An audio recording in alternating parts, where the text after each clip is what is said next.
right? So there's this infusion of one kind of culture. And with that comes some very serious challenges. And one of those challenges, in my personal opinion, is genuine friendship. It's very hard to make genuine friends anymore because we're in the age of virtual friends. Like, how many friends do you have on Facebook? As a matter of fact, it's a pretty strong exaggeration to call those friends on Facebook. There's people that just clicked a button. That doesn't make them your friend, Or they put a thumbs up or a thumbs down on one of your comments. That doesn't make them your friend. This is entirely virtual. But for a lot of people, that's all that matters. They can spend their entire day just clicking, waiting for someone to approve their comment so they can feel better about themselves. And finally, once they get an okay, their life is worth living again or something, It's pretty sad, but that's a reality for a lot of people.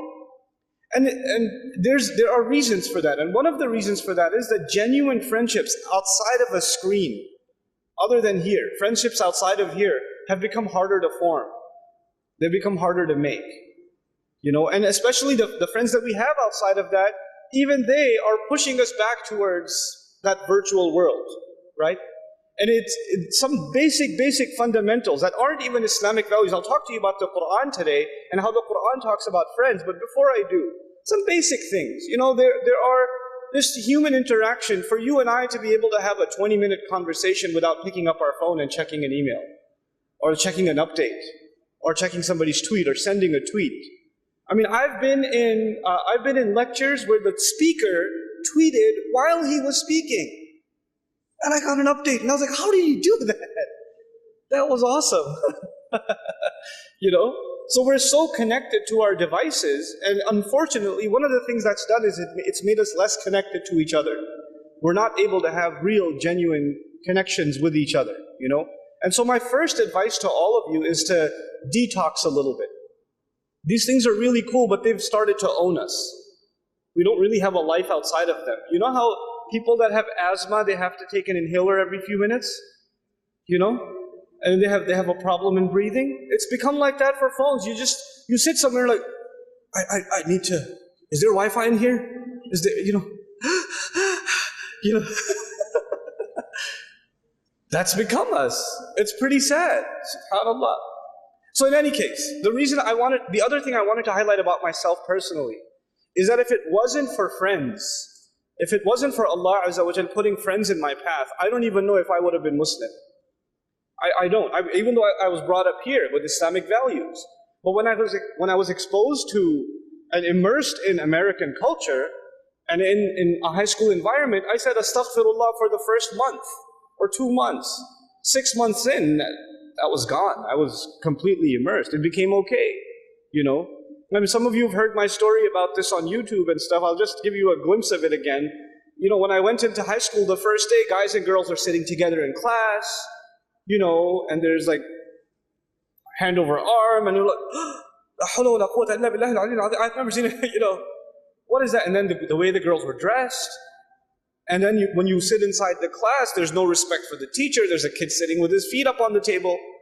The guy next to me is sitting with feet up on the other guy's like chewing gum. Oh, chewing gum is like the death penalty, man.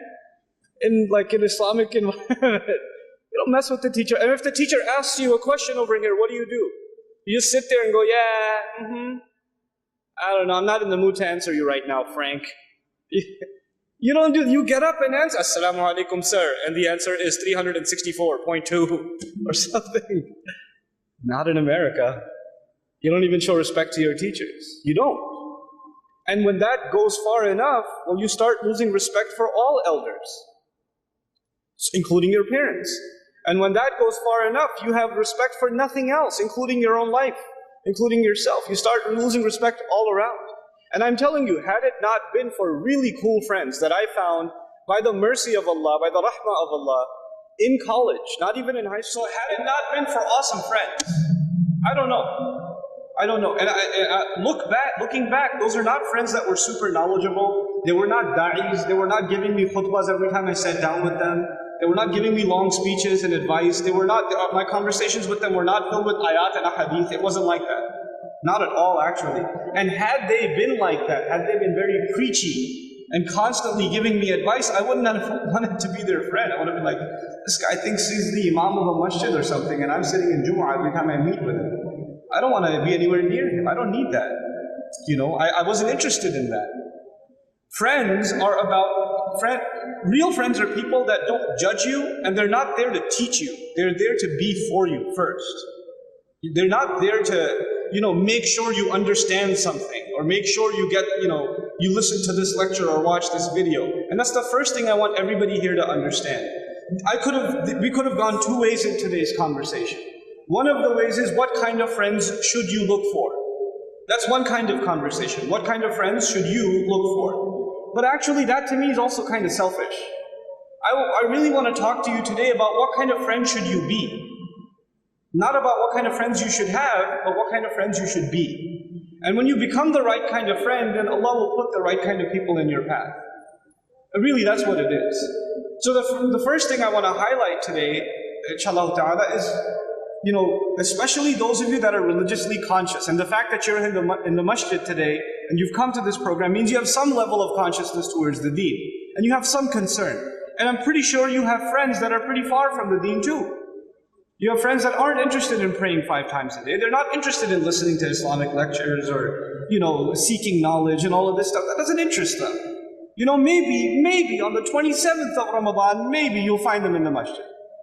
If they're in a good mood, maybe an Eid prayer or something. You have those kinds of friends. They exist. Even here, it's a fact, And they're into some really bad things. They have some really bad habits that you know about, and you don't tell anybody, but you know at least what they're up to. And that's a reality. But you know what? The first thing I want to tell you is, don't cut yourself off from those friends. Don't give up on them. They're also Muslim. Yes, they're very far. Yes, they're into all kinds of sin. But at the end of the day, they were given the gift of La ilaha illallah, even though they haven't come to appreciate it yet. Somebody was there for me that didn't give up on me. Somebody saw, I used to have a really bad mouth. If I talked like the way I used to, you would have to censor me out. Most of my sentences, you know what I'm saying? But I wasn't given a lecture about, hey, watch your mouth, hey, don't. Well, not even that. The guy was patient with me. And slowly he was like, hey, could you cut down on the, my ears are starting to bleed. He'd just bring it up as a joke. And I'd be like, okay, sorry, man, sorry. Yeah, I gotta cut down. So you have to first be there for friends without being judgmental. That's really important. The easiest way to cut friends out of your life is to start acting like you're more righteous than they are, or you're more knowledgeable than they are, or you need to help them and they are in need of your help, like you're in some position of superiority. And this is, by the way, a form of arrogance. And people see right through it. You think you're serving deen or doing amr bil ma'roof and nahi 'anil munkar, or you're doing da'wah fi sabilillah. You're not. That's not da'wah. That's just you acting like you are there to save someone else. That's not how friendship works. You have to just be good company first. Be there for someone first.